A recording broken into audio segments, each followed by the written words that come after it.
आता हे बैलगाड्यावरनं ऊस कुठं चाललंय तुम्हाला दाखवतो झाला, आणि बैलगाड्यावरनंच का हा पण विषय आहे. हा पण विषय तुम्हाला सांगतो. असं ऊसाची टॉली जातात या कारखान्यावर. आता आपण फॅक्टरीजवळ आलेला आहे. फॅक्टरीजवळ बघा तुम्ही, ऊसाची टॉली, नाहीतर कटिंग केलेली ऊसची टॉली, नाहीतर बैलावरनं आणलेलं ऊस, हे तुम्ही बघू शकता का. आता हिच्या पाठीमागं शेतकरीचं केवढं कष्ट आहे आणि केवढं तो वर्षभरात राबला आहे, हे याला इथं येऊन कळते. आपण पण कामं करतात हो सर. आपण कामं केलेली रोजचं रोज ताजा पैसा आपल्याकडे असतोय.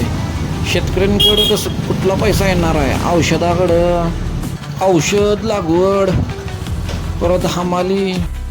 फॅक्टरीला याचा रस्ता आहे. इथनं ट्रॅक्टर पास होते आणि ही फॅक्टरी आहे. फॅक्टरीमध्ये काम चालू आहे. झूम करून